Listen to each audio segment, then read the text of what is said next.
pilotage très agressif, Eric, qu'est-ce que t'as pris? Quand tu l'as démarré. Tu mens. Ouais.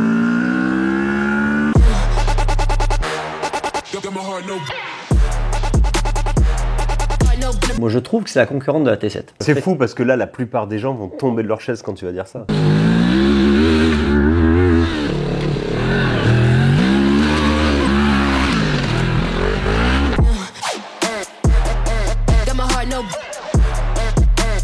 On m'appelle Exagerator. Et toi, t'es Nuance Man.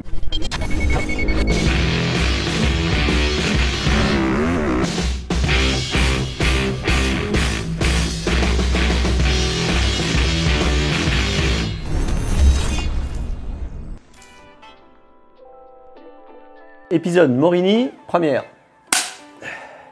Première, c'est du plan séquence à chaque fois avec nous, non? Ah oui, première. Alors, est-ce que vous les voyez là? Alors, ceci est un partenariat non rémunéré, c'est comme ça qu'on dit. Non. Tu veux dire t'as payé? J'ai payé.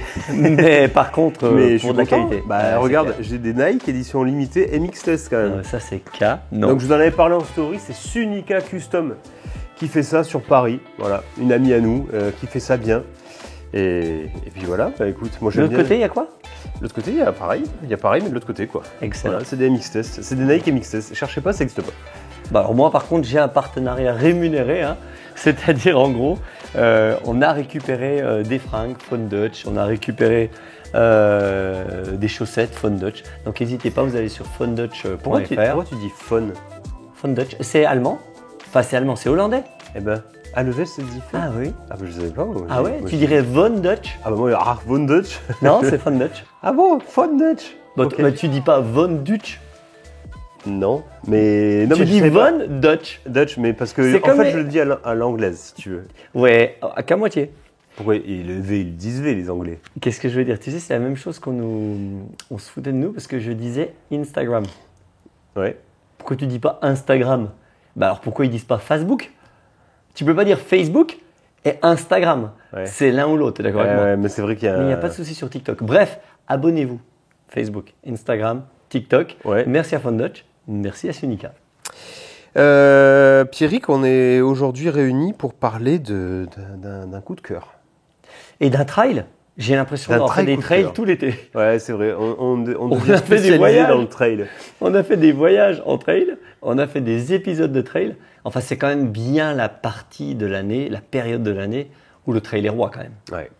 Alors Moto Morini, une marque qui résonne pas forcément dans le cœur de tout le monde. Hein. Tout le monde ne connaît pas cette marque-là. Marque qui est née en Italie. Exactement. Dans la première partie du siècle, hein, autour des années 30-40, il me semble. Ouais, avant la Deuxième Guerre mondiale. Oui, Moto Morini, qui est distribué par nos amis de la CIMA à Beaune. Ouais. Donc c'est vraiment la maison de distribution qui est connue depuis des années, Marcel Seurat, Husqvarna. Aujourd'hui, ils ont Mash, Moto Morini et le célèbre Royal Enfield, ouais. Qui, on espère, dites-le nous si vous voulez qu'on essaye une Royal Enfield. Tu sais qu'il y a un événement Royal Enfield en Inde où il y a du short track, du... Ouais. Il faut qu'on se fasse bien voir avec la CIMA. Donc la vidéo de la Moto Morini, on a mis du cœur pour la faire. Hein. Alors, vous pourrez à la fin de la vidéo acquérir cette moto si elle vous plaît. Mais attention, on insiste avec Pierrick, vous n'êtes pas obligé d'acheter toutes les motos. Parce qu'il y a des gens qui se plaignent qu'on est devenu une vitrine de vente de motos. Oui, mais dans le même sens, les gens nous disaient c'est bien sympa de nous donner envie, mais comment on fait pour l'acheter? Il n'y a pas moyen de gratter un petit truc. Donc on demande à chaque fois aux marques ou aux distributeurs ou aux magasins. Voilà, pour nos abonnés. Voilà, est-ce que vous voulez faire un peu comme les codes promo 3S, tu sais, où il y a 10% de remise. Ouais. Et bien là, si je ne me trompe pas, sur cette moto, il y a 1090 € de bagagerie offerte. De la bagagerie en alu. Ah oui, c'est ça. Tu rajoutes 1 €, je crois, et tu as, t'as toute la bagagerie offerte. Nous, clairement, on a viré la bagagerie parce qu'on voulait voir si, c'est le but de la chaîne, hein, n'oubliez pas ça, c'est est-ce que le côté off-road qu'ils mettent dans les dépliants, hein, sur les posters Moto Morini, est-ce qu'elle est vraiment off-road, cette Moto Morini?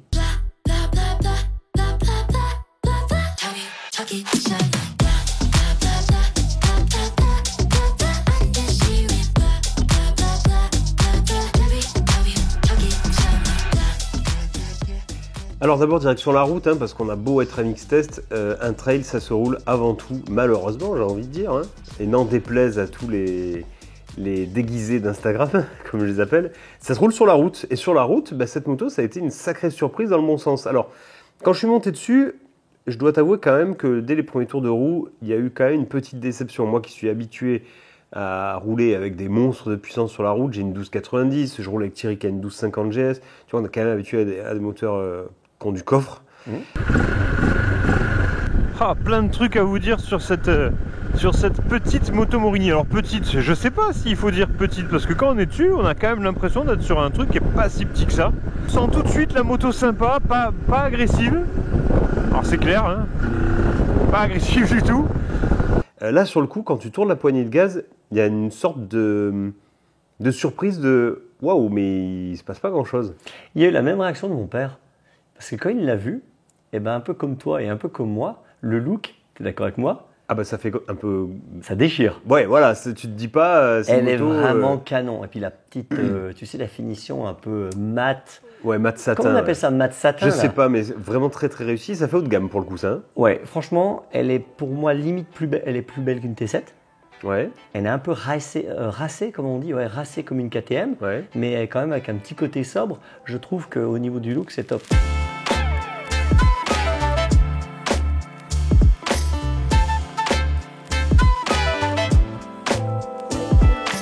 Mon père est monté dessus, il m'a dit « Ah, par contre, le moteur, je crois qu'il en manque un petit peu. » Et alors déjà, c'est une A2. T'es sûr? 649 cm3. Elle est, notre modèle, nous, si tu veux, a été débridé. Mais elle passe en A2, d'accord. Mais la différence, elle est minimale. Honnêtement, il n'y a pas beaucoup de différence. Mais en l'occurrence, c'est une moto qui peut être A2. Donc forcément, c'est pas une 1200. Et si tu veux, au moment où on monte dessus, c'est vrai qu'il va manquer un peu de chevaux. Mais est-ce que ça manque de chevaux par rapport à la moto Morini ou est-ce que ça manque de chevaux par rapport à la cylindrée de 649? Parce que toi, tu as deux moteurs comme ça côte à côte sur la tienne. Ouais, complètement. Tu es d'accord avec moi? Ouais. Il faut remettre le truc. Est-ce qu'une 649 de chez BMW, c'est pas la même chose? Ouais. Alors j'ai lu, corrigez-nous dans les commentaires, mais j'ai lu sur internet que c'était le moteur de la ER6 Kawasaki qui était déguisé en moto Morini. Je sais pas si c'est vrai, mais en tout cas, quand tu l'as démarré, voilà, c'est l'inverse. Il faut remettre. Vous avez vu, lui Comment aussi, ça, il triche. Il ment. Tu l'as vu chez moi. Oui, je l'ai démarré. Oui, j'ai dit putain, limite, t'étais de dos et tu t'es retourné. Tu as dit, ce moteur, je le connais. C'est la Kawa. T'as pris ton téléphone, t'as regardé. Ouais. Mais bon. Et t'as trouvé, t'avais raison.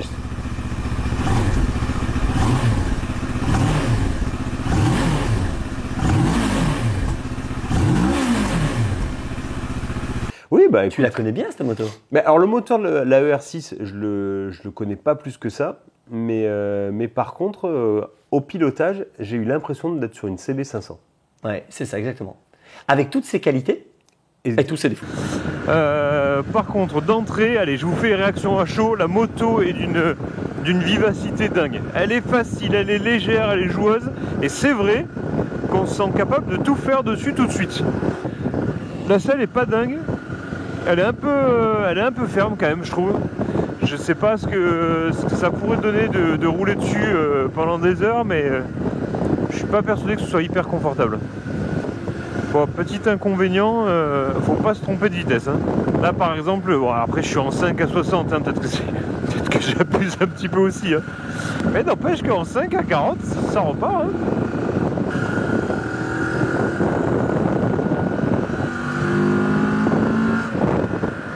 Alors ce qui est surprenant, dans le bon sens, c'est la sonorité du moteur.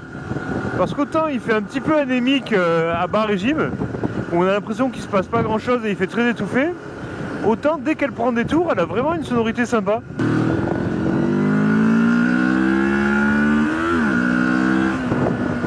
Voilà, franchement j'aime assez. Hein. J'aime assez, je vais être franc, ça fait du bien de monter sur une moto comme ça, simple, facile.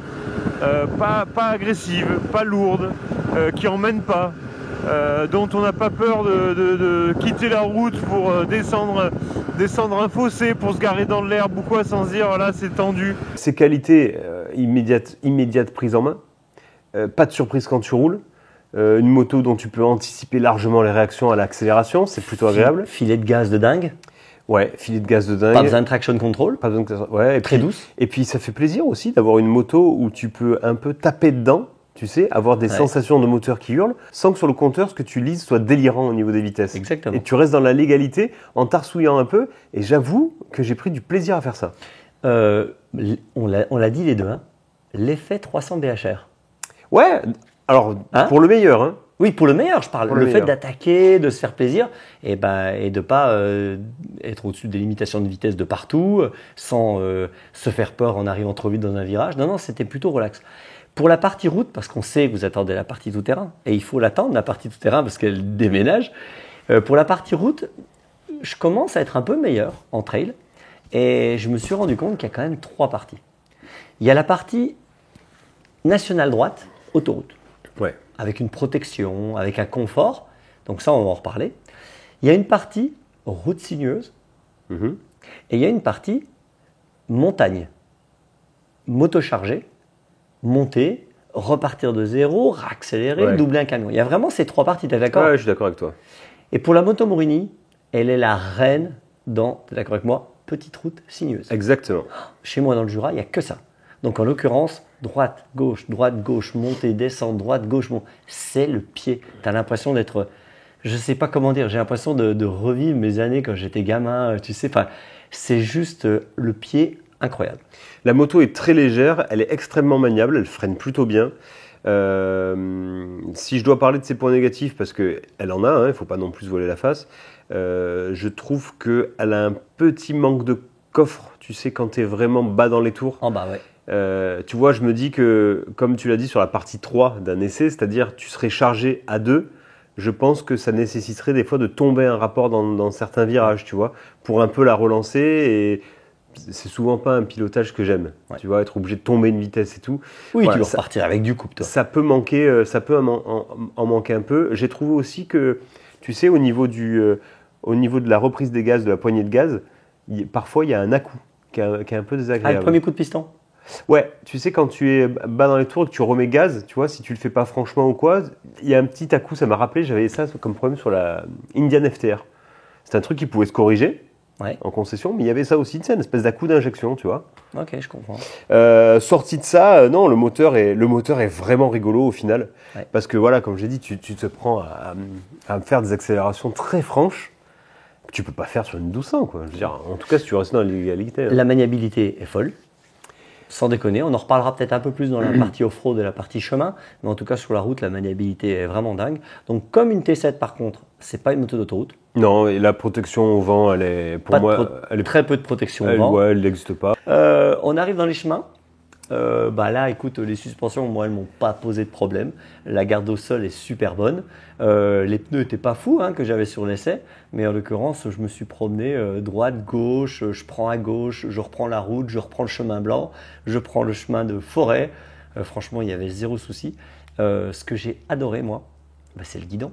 Parce que souvent, il y a des guidons qui sont très trail, très old school, tu sais, très cintrés, pas modernes. Ouais. Et là, j'avais l'impression qu'il y avait un 994 sur. Et ça change tout, ça. Le guidon, oui, bien sûr. Tu sais, tu te sens bien sur la moto.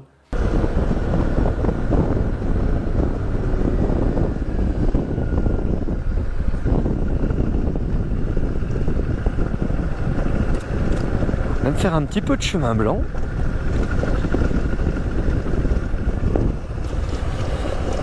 C'est fait pour ça le trail, hein.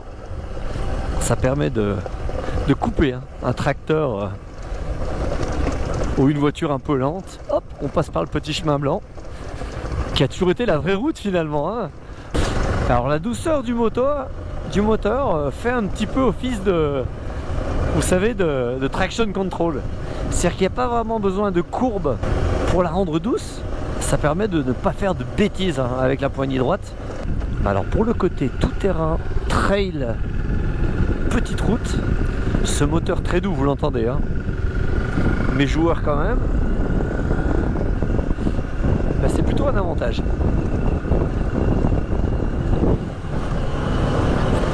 Alors châssis, dans les chemins, il n'y a pas de souci. On verra tout à l'heure si sur un terrain de cross ou autre chose, elle marche bien.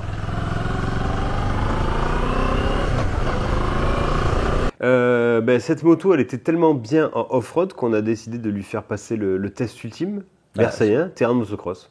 Alors, on a quand même mis dessus la Norden, la 900 Norden, avec laquelle tu avais sauté les plus grosses tables. La 900 Tiger. La 900 Tiger, pareil. Ouais. Le XADV. Le XADV, tu avais sauté les petites tables avec le XADV, on était quand même bien sur le cul. La Ténéré, l'Africa Twin et l'ancienne Africa Twin à Ligna. Ouais. Et la 1250 GS à Corneau. Ah oui, celle-là. Oh, celle-là, c'était le plus gros challenge, je pense.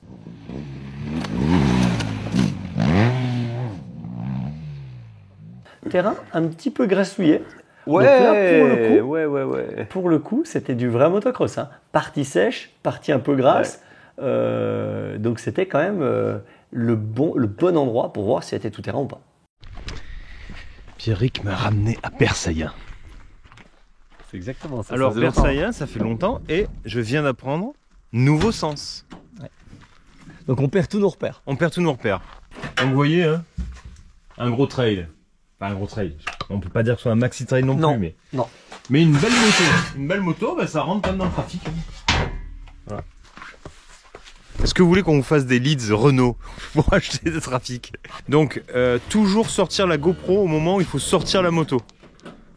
Parce que ça nous assure de regarder Pierrick travailler. T'es vraiment salaud, hein. Non, tu veux que je t'aide? Tiens, je mets ma main là. Alors c'est lourd par rapport à une moto de cross, mais je peux te dire que par rapport à une GS ou par rapport à une 1290, c'est super léger. Parce que pour les avoir chargés là-dedans, c'est quand même pas le même sport. Toi t'en mets deux, je sais pas comment tu fais. Tu vois? Non, les rétros c'est bon. Ouais, donc ça c'est juste des petites... Ça fait plaisir de revenir ici.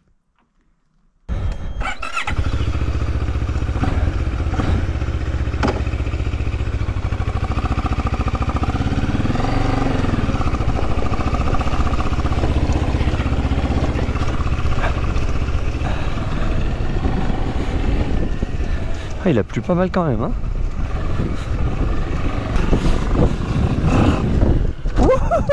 Ça saute, c'est top. J'étais sûr qu'elle sauterait. Les trous, ça passe. Il n'y a pas besoin de... Il n'y a pas besoin de traction control quand tu as un moteur aussi doux. Allez, je prends dans l'herbe, on prend pas de risque.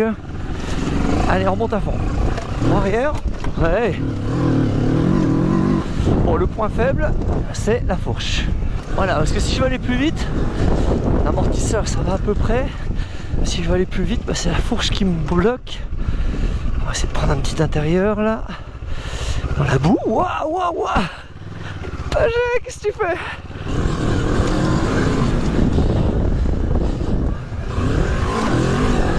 Donc voilà, je suis limité par la fourche, c'est officiel. Mais alors, pas de honte pour cette moto. Pour une raison toute simple, c'est que je suis toujours limité par la fourche sur un trail. Parce qu'au niveau du pilotage, regardez, elle met de l'angle. Hein. Ah, et ça c'est cool. Hein. Pilotage très agressif, Pierrick, qu'est-ce que t'as pris? J'étais bien. En fait, j'étais bien sur cette moto et j'avais envie d'attaquer. C'est con, hein. Ouais. Mais moi j'ai trouvé que t'as pris des risques quand même. Ah oui, j'avais oublié. La piste était très glissante. En fait, il y a des parties qui sont restées un peu glissantes et d'autres parties qui étaient sèches. Donc si tu veux, quand tu accélères franco, parce que le moteur il est tellement doux. Tu l'as un peu cherché. Je l'ai un peu cherché. Tu l'as un peu cherché l'équerre. Tu sais que j'ai eu des... Oh, bah, tu le vois le jaune là ou pas? Ah ouais, je le vois. Ça c'est la grosse équerre. C'est le droite-gauche. Le droite-gauche. Ça a tapé à l'intérieur là. J'ai eu 2 bleus pendant 10 jours quand même. Du droite-gauche que j'ai fait à l'accélération. Ça reste une moto quand même lourde. Ça reste un trail. Mais c'est la première fois que j'arrive quand même à mettre de l'angle dans une ornière avec un trail. Ouais, tu avais une vitesse. Je pense que c'est le trail avec lequel tu avais le plus de vitesse en virage.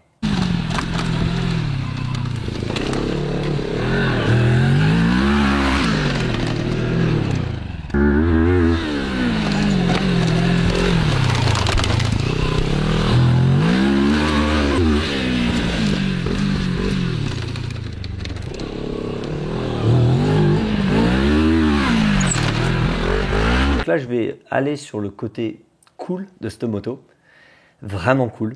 Bah, le réservoir, parce que moi je trouve que c'est la concurrente de la T7.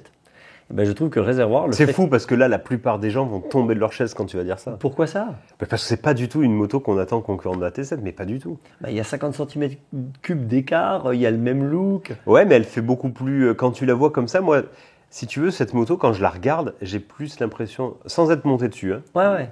au niveau de l'esthétique, de ce que je vois, j'ai plus l'impression de voir la concurrente de la Tracer. Tu vois ce que c'est, la Yamaha Tracer? Ah, plus route? Ouais, un trail un peu routier, Alors, on va que se d'une mettre d'accord. Ténéré. On va se mettre d'accord sur les deux. Est-ce que c'est la concurrente de la Transalp? À 100%. Parce que la Transalp, c'est moins tout-terrain que l'Africa Twin, t'es d'accord? Bah non, apparemment, la Transalp, ils l'ont quand même fait vachement tout terrain. Pour moi, c'est la concurrente de la TD7 et de la Transalp. Et clairement, Mais sur un budget moindre. sur un budget moindre. Donc forcément, tu as peut-être un peu moins d'électronique, tu as un peu moins de moteur, mais donc en l'occurrence, si on se dit que c'est la concurrente de la T7 et de la Transalp, moi, le réservoir beaucoup plus bas, Ouais. mais ça change tout. Ouais. C'est-à-dire que tu as l'impression d'avoir le... Tu sais, je me suis jamais laissé embarquer quand je m'arrête, quand je repars. Je me laisse pas embarquer à la faire tomber. Moi, je pense aux gens qui sont un peu plus petits. Tu sais, sur une T7, tu es sur pointe de pied. Hein. Ouais. On avait mis une biellette. Ouais, elle était super haute la T7. Quand ma femme l'avait prise, on avait mis une biellette pour la rabaisser un petit peu. Ça aidait, mais c'est une T7, elle est quand même un peu haute. Il faut mesurer au minimum, moi j'ai envie de te dire, 1m75. Alors, moi, je vais aller plus loin que toi. Hein, parce que moi, 1m80 moi, je fais 1m83. et c'était pile poil. J'aimerais pas... Franchement, c'est limite pour moi déjà. Donc tu vois, j'ai même exagéré. On m'appelle exagérateur. Et toi, t'es nuanceman. Je suis en nuance. Et donc du coup, le réservoir un peu plus bas, la moto un peu plus basse, je suis désolé, mais tu es plus à l'aise en tout terrain, tu es plus à l'aise même sur un stop en ville, c'est quand même très agréable. Elle est à peine plus basse en gardant une bonne garde au sol, et puis ce poids un peu plus bas, tu vois ce que je veux dire? Ouais.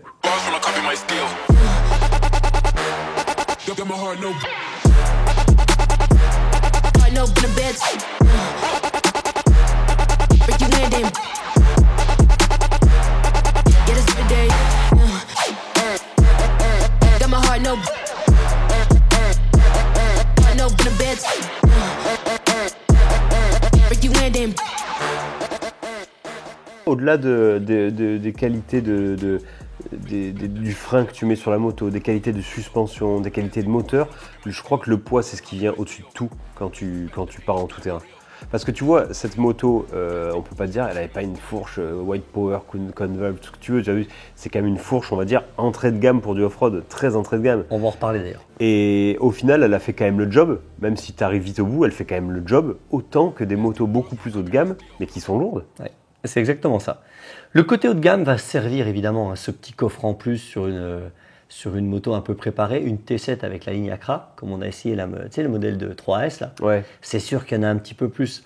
Dès que tu mets une bonne fourche sur une moto très chère, la BMW, la Triumph ou même la T7 quand il y a le kit All-ins à l'intérieur, c'est sûr que c'est mieux, ça me permet de sauter des tables plus grandes. Parce que tu as vu, j'ai pas sauté des grandes tables. Avec Non, là, tu n'as pas fait des gros. Ouais. Non, j'ai pas fait des grandes tables, c'est juste les suspensions qui m'ont un peu bridé.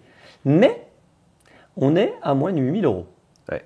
Et donc là, j'en viens à la dernière partie de cette vidéo, sachant qu'elle va bien sur la route, qu'on s'amuse bien, sachant que dans les chemins, elle a zéro souci. Et que sur le terrain de cross, j'ai fait le petit foufou, j'ai envie de te dire, et si on mettait 2 pneus enduro, 2 paires de cale-pieds, tu me l'avais dit, hein, cale-pied plastique, cale-pied avec des embouts plastiques à virer de suite. Je fais une parenthèse, c'est que sur un mix test, quand on essaye les motos sorties de concession, c'est vraiment sorties de concession. C'est-à-dire qu'on a gardé les patins en caoutchouc qui sont une horreur par-dessus les repose-pieds. Ah bah oui, avec les pneus qui sont vendus avec la moto quand elle est vendue neuve. Et la pression des pneus, idem. C'est pression de pneus route. Hein. On ne cherche pas à optimiser le truc, on la prend telle quelle, on va sur un circuit. On roule comme ça. Donc t'imagines, je mets des cale-pieds Scar sur la boutique là, hein, qui ont du super grip. Je prépare la fourche, l'amortisseur et je mets 2 pneus enduro. Non mais là, c'est plus le même essai. Hein. C'est plus le même essai. Ah, c'est plus le même essai. Là, je monte au mur. Hein.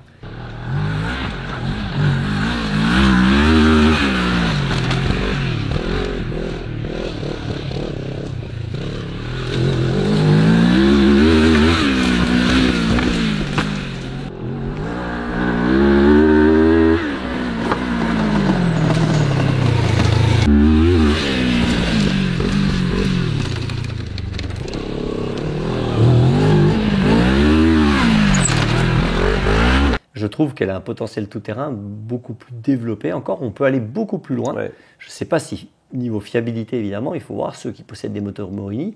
Dites-le nous, hein, si vous arrivez à faire des tours de compteur sans aucun souci, comme sur l'Africa Twin. Ouais. Mais en l'occurrence, moi, il y a eu zéro souci. Elle démarre bien, le moteur fait pas de bruit. C'est un moteur donc, qui est revu et revu et revu, qui a fait des milliers, des millions de kilomètres. Si c'est celui de la R6, c'est carrément. Ouais. Exactement. Donc, si tu veux, on a un combo qui, pour moi, me plaît. Alors, c'est une moto, c'est triste à dire, hein, mais vous irez beaucoup plus loin off-road avec ça qu'une 1250 GS, qu'une 1290 Adventure, que n'importe quel gros maxi trail. Vous irez beaucoup plus facilement, beaucoup plus loin off-road avec cette moto-là. Quand je reviens sur ta vidéo du TET, ouais. Clairement, il te faut ça. Ah bah ça, sur le TET, je pense que c'est easy. Hein. Ouais, exactement. Surtout si tu pars au TET au mois de mars-avril. Oui, là, clairement, bien sûr. Tu mets 2 bons pneus avec ça et tu t'arrêtes jamais. Ouais, c'est ça. Donc en fait, elle est très bonne sur un lieu inattendu, la off-road. Sur la route, elle nous a donné le smile. N'achetez pas cette moto si vous voulez des sensations d'accélération époustouflantes, vous ne les aurez pas. Par contre, vous aurez un objet qui peut être un objet de tous les jours, qui est un objet très facile, que ce soit en centre-ville, monter, descendre des trottoirs ou partir à la campagne. Le petit point négatif qu'on a trouvé sur la route du moteur, qui manque un peu de coffre, qui est un petit peu anémique sous les mi-régimes, et tu m'as dit, tu m'as confirmé qu'en tout terrain, c'était une arme redoutable. Ah bah oui, c'est 100 fois plus facile. Tu sais, ce petit côté, tu as toujours de la traction. Ouais. C'est la même chose en fait entre 2,5 et 4,5 en motocross. Ouais, c'est ça. C'est la même chose. C'est une 2,5, tu peux pas lui demander, on va aller dans le sable et ça va aller bien. Non, tu n'as qu'une 2,5. Tu vas forcément perdre. Le sable, c'est quoi? C'est l'autoroute. Ouais. C'est les grandes nationales où tu es chargé. Clairement, ça reste une 649. Moi, tu la connais, ma moto de trail préférée. Avant l'essai de la moto Morini. Bah, la T7. La T7. Pour moi, c'est la moto de trail comme j'imagine le trail. Parce qu'on imagine tous le trail de manière différente. Attention, ouais. Moi, je ne pars pas pendant 8 jours.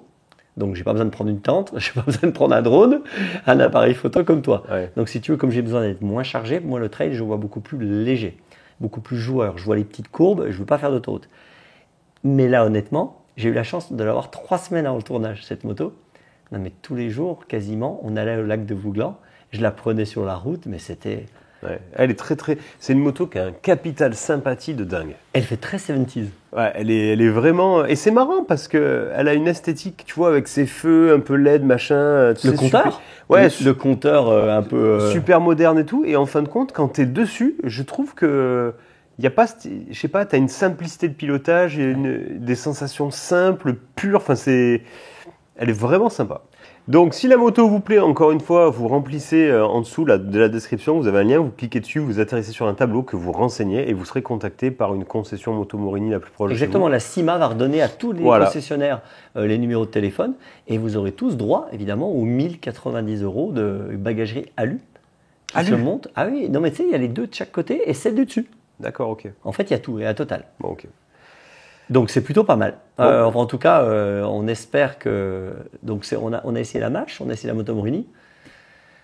Il s'appelle Quentin, le mec du marketing de la CIMA. S'il te plaît, Quentin, on veut la Royal Enfield. On l'essaye en Inde ou on l'essaye dans le Jura? Ah bah, un trip au Népal. Un trip au Népal. Génial.